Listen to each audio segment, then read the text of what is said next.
Davis steps under center. Gibson and McClendon behind him. Davis with motion by Richard. Will give the ball to McClendon. He leaps. Oh, he doesn't get in. He fumbled the football. Carolina holds. The game is over. And Carolina has won the game. Finley to throw. Over the middle, intercepted. Wolford again. Wolford the other way. At the 30, the 40. Wolford to midfield. Miles Wolford with the pick. The heels on the doorstep of an enormous victory. Left side of the line. Hood standing to Williams' right. Williams gonna throw. One-on-one. Davis has it. Touchdown. Carolina wins. Carolina is the Coastal Division champion. Bernard fields it at the 26. Heading to the far side. Gio at the 35. Gio is at the 50. No, he's not. Yes, he is. Gio is going to take it for a touchdown. Are you kidding me? Connor Barth for the possible win. Snap, spot, kick away, high enough, long enough. It's good! It's good! Carolina has won the game on a 42-yard field goal by freshman Connor Barth. Good gosh, dirty! This is the Heel Tough Blog Podcast. Hey guys, and welcome to another edition of the Heel Tough Blog Podcast. It's your host, Anthony Pagnotta, with you guys as always. And today, we welcome back a guy that was on this podcast a while back. He has since taken a new job, is now covering recruiting in the state of North Carolina and doing a great job of it, covering it for the Fayetteville Observer. It is Chapel Fowler who is joining us here on the Heel Tough Blog Podcast. And first of all, Chapel, how's it going with the new job, man? I know you took that job, a few months ago now? It's probably been, about 6 months now? And you've been killing it, man. So how's everything going down there in Fayetteville? Yeah, I appreciate the kind introduction. I took this job, and I think February 8th was my first day. So I'm actually up here in Raleigh. It's kind of like a statewide position. So they were kind of like live wherever, but at the same time, Charlotte and Triangle are your two hotbeds. So I was already here in Raleigh from my other job, so I just decided to stay around. But yeah, it's been great. A lot of flexibility, obviously. My job lined up well with football season getting pushed back all the way till late February, which was like a weird perk. I got to actually cover that football season that usually I would miss out on because it was in the fall. So I guess that was good. A weird high school schedule, but it's worked out pretty well. Obviously dead period's over now, so there's been a lot of stuff going on in June. So been pretty fun. Appreciate you asking. Yeah, of course, man. Of course. You've been doing a great job. And, one of the events that you were covering this past weekend was the Mac Brown Showtime Camp, which is the premier camp for prospects. They, of course, had prospect camps the weekend before. That's really more of just, somebody that doesn't have an offer come out, try to impress the coaches. This one, there were some guys there that didn't have offers, but these are some pretty special talents that were out there. What kind of jumped off the page, to you about the Showtime Camp, and who were some of the guys that stood out? Yeah, I think first of all, just kind of the laid-back vibe of it all and how happy everyone seemed to be able to do this again. As you know, I think June is the first month in, 15 months that people have been able to interact face-to-face, prospects and coaches. Dead period literally from March 2020 to June 2021. Mac Brown was having a good time. Phil Longo wore slides, I think, every single day that I was out at a camp over the last few weeks with no socks. So he was really laid back. And the coaches are coaching players up. The players are enjoying themselves. Everyone's mingling. Obviously, no masks, no distancing required. And they did the entire Showtime camp actually inside the indoor facility because of weather. I think it was heat. So it was kind of a nice perk for everyone involved. That is a pretty sweet place with a lot of really large fans, so you never get hot. So yeah, I think everyone just enjoyed being able to be out there in the first place. I spent a lot of time later. I was really interested in the one-on-ones because that can really be a proving ground. That's where the highlight plays get made. So I spent a lot of time looking at the offensive line versus defensive line. one-on-ones, which was a really fun setup. Stacey Searles is coaching the O-line, Tim Cross is coaching the D-line. Sometimes guys would take 2 reps against each other, and one would win one would win the other. And one of those 2 coaches was almost like died, like pulling them back, like, come on, like you got to do a tiebreaker. So like they were getting into it too, which was fun. But that was kind of where I spent most of my time in the one-on-ones, and kind of some obvious standouts. Travion Green, one of UNC's 22 commits from Life Christian Academy in Virginia. About a 6'7" offensive tackle. He just moved really well. He stuck up a lot of blockers. Didn't get beat too often. I think he's lost some weight since he committed. He just looks, great shape, menacing, physically imposing. He didn't lose much. And his teammate Joshua Miller actually got an offer, I think, was it 1 or 2 days ago? So after the camp, because he played so well and he was doing a lot of center, guard. He didn't lose many matchups either. And definitely one of those flexible offensive line. Joshua Zudu can play essentially every position on the offensive line at UNC, and they talk about that all the time, how much they love that versatility. So I definitely saw that from Miller. And then Monroe Freeland is like the #1 player in South Carolina for the upcoming junior class. He's a stud. He's got Clemson offers, interest from everybody. He's another just massive, like, franchise left tackle. And he was probably the most athletic, pure, like, physically impressive guy out there. Defensive line, Rico Walker is just really such a raw athlete. It's kind of insane. He literally split time between edge defenders, which is kind of his primary position, and tight end. And no matter where he was playing, what he was doing, like, he was beating guys. He was showing his stuff. So he really impressed me. And then Kayvon Freshwater was another defensive lineman that stood out in those drills I was specifically watching. He's a kid from Elizabeth City, a little bit under-recruited. Those Eastern guys kind of have a chip on their shoulder. But he was just really fast off the edge. And, I don't know if it's going to net a UNC offer, but with all these Showtime camps, there's smaller coaching staffs. I think like Elon and ODU and a few other ones have been out and about the week before, so he probably earned himself some buzz from his Showtime performance as well. So yeah, like I said, I mostly focus on the defensive line, offensive line showdown. So those are kind of my main standouts. Well, and hey, that's a great spot to focus, because that's an area where Carolina has to really continue to hit the recruiting trail hard if they're trying to get to the point that they want to be at, which is a college football playoff contender. Of course, that is going to be easier in the next couple of years when they eventually expand the playoff field, but that's a whole different conversation. Carolina did get a commitment here recently as well from an in-state guy that Carolina just offered earlier this month, and it seems like Beau Atkinson was kind of waiting on this offer to come from Carolina.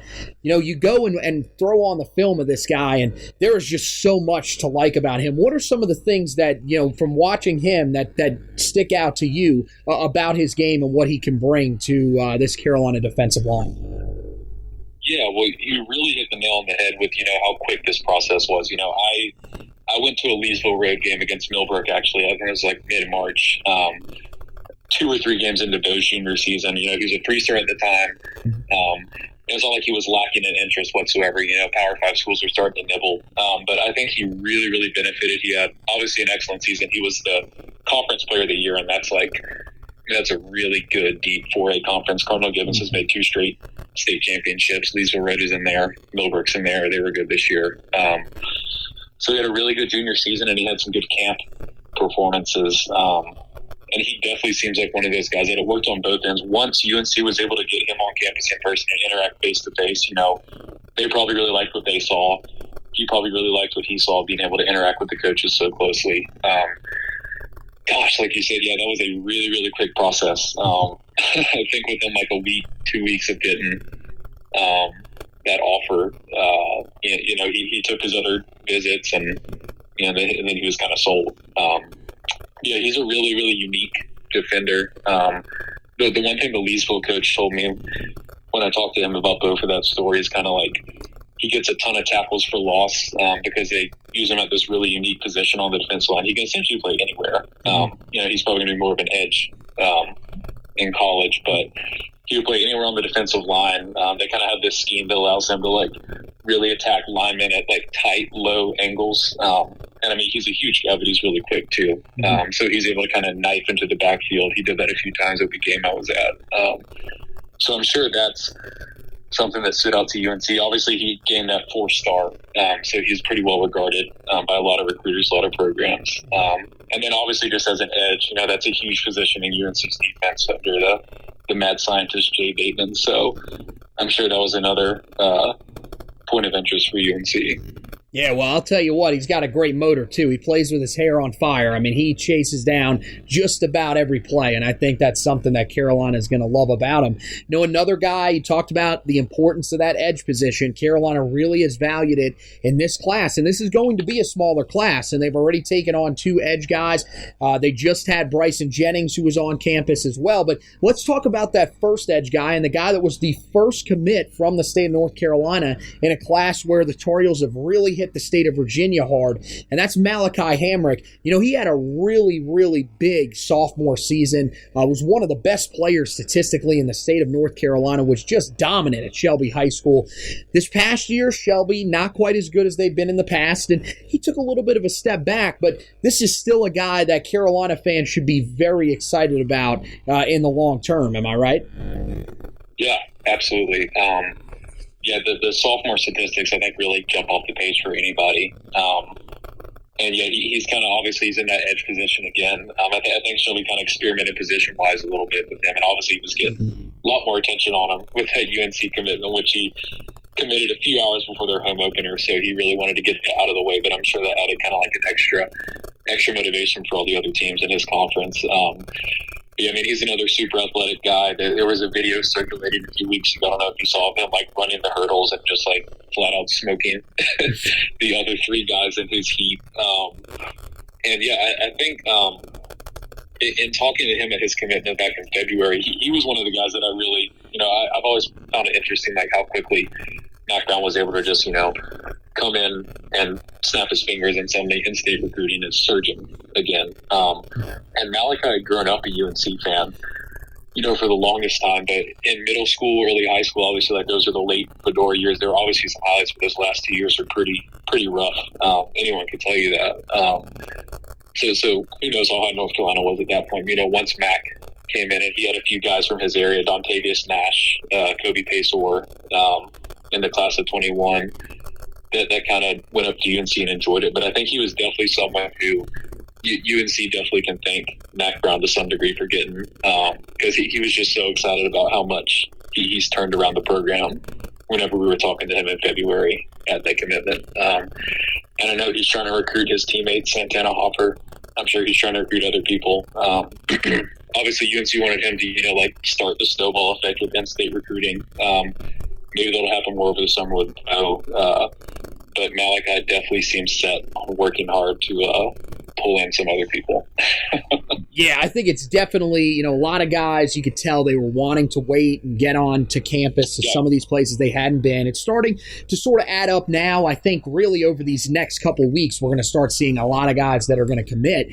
One thing that you mentioned there that was interesting was that he may be looking to try to get his teammate Santana Hopper in there. We haven't really seen Santana be as closely tied to Carolina as maybe some people thought. And I think the main reason why is because it feels like Carolina is trying to go all in on Travis Shaw. Things are coming down the home stretch here. And, I was talking with a couple of people, and, they were trying to figure out, where does Travis Shaw rank in some of the best defensive linemen that have come through this state? And I'm going to be honest with you, I've seen him play multiple times. I think he is just a phenomenal talent, and he went to the state championship game and played well. What do you think about that? Because there were some people that I were talking to that they don't think he's quite on the same level as a guy like Dexter Lawrence or a couple other guys that have come out of the state.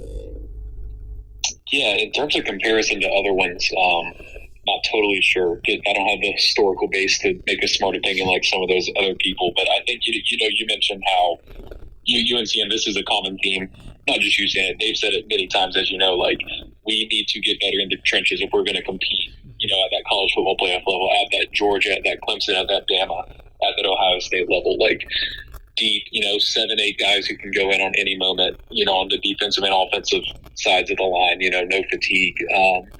So I think just for that reason, it kind of makes sense that Shaw is such like a coveted prospect. And, those guys can single-handedly change games. I just saw a tweet a few days ago talking about, one of Ndamukong Suh's best college games. And, I think he finished third in the Heisman as a defensive tackle. So those guys have the value.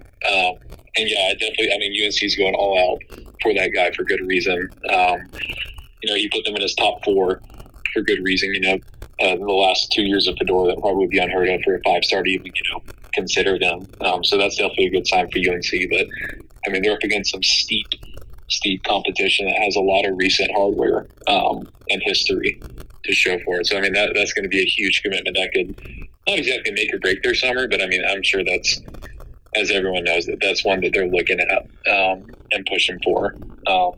If it's any consolation for them, they did get him on campus first of those 3 visits that he's taken this summer.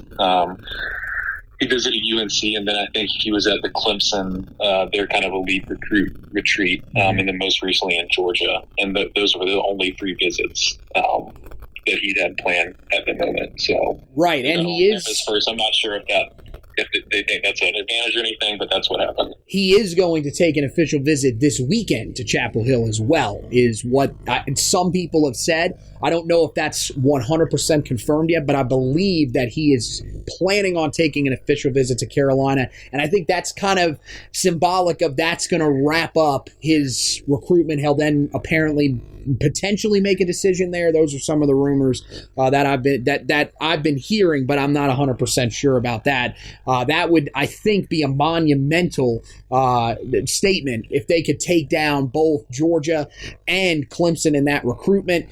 Another one that I think Carolina's really focused on in-state, and this is a position where it seems pretty obvious that they're going to want to land at least one guy, potentially 2 if it's the right combination, is running back. Michael Allen ends up committing to NC State, so that's one of the big 4 that we've talked about a lot on this podcast off the board. But that leaves Amari and Hampton on the board. Out of the 3 running backs that Carolina is going after, George Pettaway, Damari Alston, the other 2, besides the 2 that we talked about, I personally love everything about Amari and Hampton's game. I think he is he is probably the most complete of all the backs. He may, still have to develop a little bit catching the ball out of the backfield, but what do you think about him? Because he's one of those guys that, from the get-go, when I looked at this 22 class and started watching film on these guys, he was one of the top guys that I wanted. Yeah, he is very easy to pick out in the crowd. I went to one of his games, and Cleveland was up. It was at Corinth Holders, and Cleveland is up, practicing on this side field, which is kind of up the hill to the left, pretty far away from the original field. And, they come down to start the game, and I'm getting there on the sideline, just getting set. I'm like, okay, let me find Omari. And then, it's within this crowd of 90 kids walking on a field, and you can just see him towering over everybody. You're like, oh, okay, that's him. And yeah, he is, he's built like a tank. He can turn on the jets. He's obsessed with football. He hurt his ankle, I think, playing kickoff return, not even returning, but being a gunner, because that's how obsessive he is about, getting on the field and helping his team. Yeah, he is really, really impressive. In the one game I watched him, I think he had something 316 all-purpose yards on 9, 10, 11 touches, something like that. And obviously he's got a ton of Power 5 schools nibbling on him as well. But of those 3, obviously I've seen him in person, so I'm probably a little bit slanted toward him. But I think, like you said, he is as all-purpose as they come. But at the same time, you can't go wrong with a Pettaway or an Austin, and obviously the 757 connection with Pettaway is incredibly strong because of Dre Bly, who's really, turned that region into serious territory for UNC, where they've been able to poach some people. But yeah, Hampton, super, super impressive. Also impressive that Cleveland made it all the way to the state championship game without him. You'd have to think that if he was healthy, that game against Mount Tabor would have gone a little bit differently. Definitely. I think they are a big-time threat to win the state title in the fall here. Last thing I'll ask you, let's look at the 23 class here just really quickly, because there are some guys that I am really impressed with early on. I mean, first of all, you go back to the state title games. Noah Rogers is... Man, he's good. He's going to be... I would be shocked if he's not the top-rated receiver in this class by the end in the state of North Carolina. He is amazing, all-around great player. But there are a couple other guys as well in this class at wide receiver. You got a big quarterback in the state of North Carolina. Who are some of those guys early on in the 23 class that you're keeping an eye on that could be big names that Mac Brown and his guys will have to try to hold on to with some big pursuers probably coming from the outside?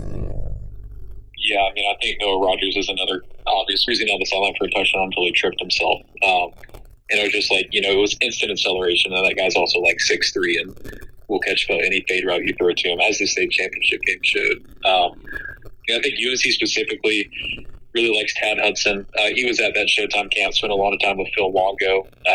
He had that tweet a few weeks ago joking about how him and Mac Brown played Pebble Beach on Mac's golf simulator in his house, which is funny. But he's a big one. Obviously, Christian Hamilton's the top-ranked guy in the state. A little bit more of a shorter slot guy, but I mean, he's already pulled in offers galore. UNC had Jaw Jarrett at camp, at the Showtime camp also, formerly of Ben L. Smith, who's transferring to Grimsley. It just punishes the question, is he going to play offensive or defensive line? They played him mostly at defensive line at the Showtime camp. And he played pretty well. I think offensive line, that's obviously what he's, being projected as. That's what he's getting recruited as by most schools. That's what he is on 247. But UNC is definitely, open to anything with him. And they offered Chris Tulliver, a wide receiver from Maiden, after the camp as well. And that's a guy who it seems like he was one that's really benefited from getting on campus too. I think he got a Virginia Tech offer. That's where not his teammate, but Caleb Farley from Maiden went to Virginia Tech, obviously got drafted this year. So he's pulled in two pretty big ACC offers by going to camps and impressing the coaches so much. So yeah, within the state, that's kind of who jumps out to me immediately. Yeah, and you talked about another guy, Rico Walker, who I think is a guy that everybody's keeping an eye on. Just really hoping that his team can have a little more success. They went winless, I believe, this past year over there at Hickory. So definitely a lot of talent in the state of North Carolina. You got Chapel Fowler, guys. He is covering it for you all. Where can they check out all this great coverage, man? Oh, yeah, I appreciate you giving me the opportunity. Yeah, I'm on Twitter at Chapel Fowler. That's just first name, last name. I'm blessed with a unique enough name to where I can do that. And you can read my work in the Fayetteville Observer. It's also in all the other 11 papers that are in our USA Today network. Stuff goes everywhere. That's Wilmington, Asheville, Fayetteville, Shelby, Gastonia, Hendersonville, all over. So, yeah, I'm pretty widespread. God, that's awesome to hear, man. That's awesome to hear. You are one of the best, man. I knew, when we, would talk to each other a little bit on and off before you ended up landing that gig, that something big was coming around the corner for you. It's so glad to see that you've got this job and you're killing it, man. Keep up the great work. We're going to be keeping tabs on you.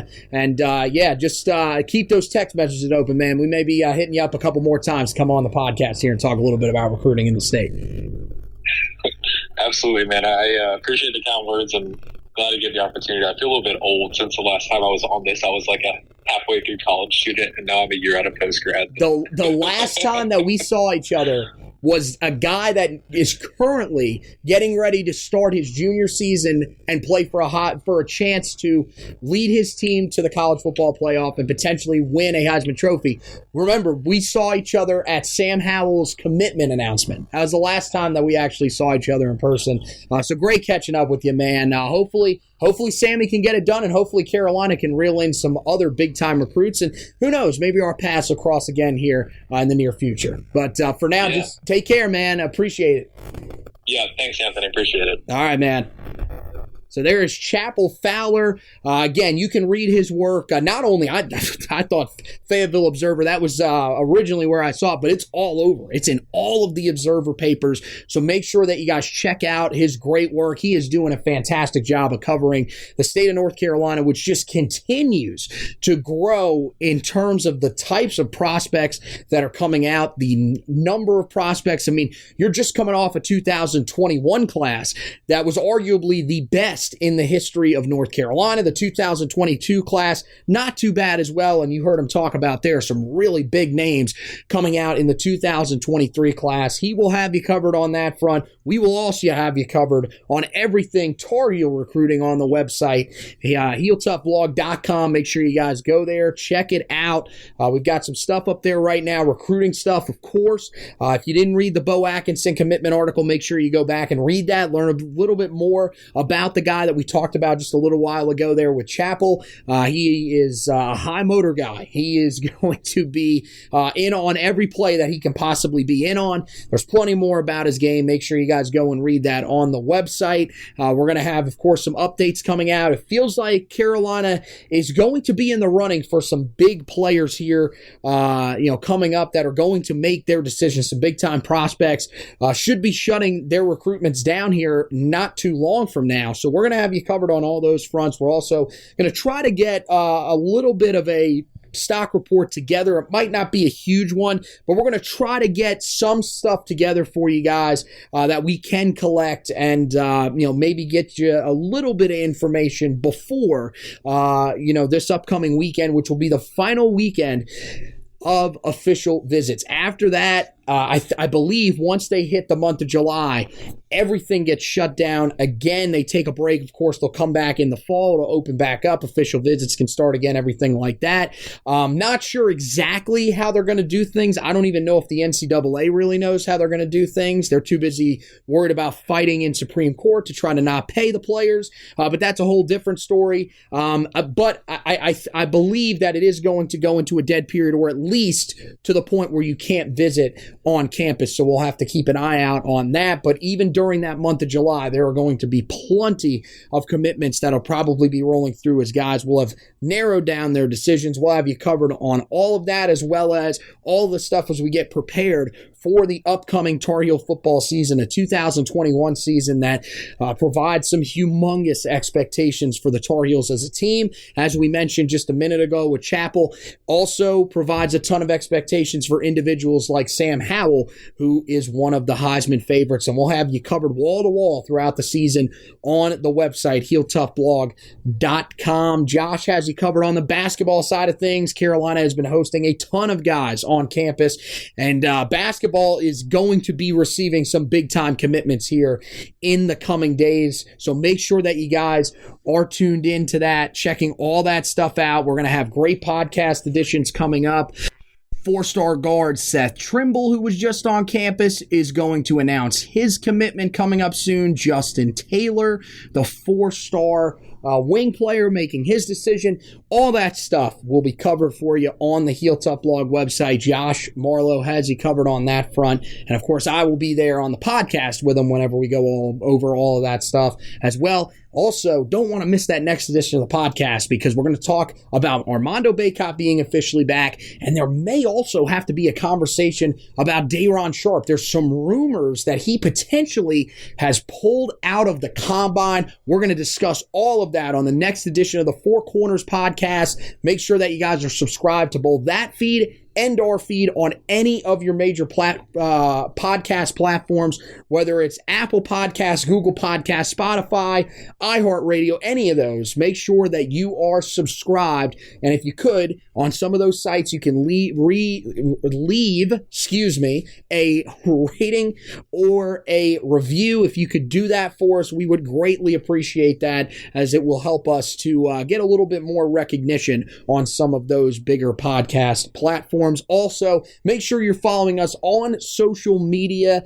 The Facebook page is the best place to follow because it has everything in one spot, including those live Facebook videos, which will be coming back. Those live editions of the podcast are right around the corner, guys. Whenever we go in to start previews for all of these different position groups, which is how we're going to do it this year. We're not doing just the offense, defense, and special teams like we've done in the past, sides of the ball. We're going to go through position group by position group and break it down a little more in depth for you. There'll be shorter podcasts as well, so that'll be much more pleasurable for you to be able to listen to those in, spaced out bunches as opposed to one giant podcast where we talk for an hour and a half plus about, one side of the ball. So we're really excited about that. We've got our studio back, so we'll be doing all those live on camera, and once we get in season, we'll be doing them from the studio as well. So we are extremely excited about that.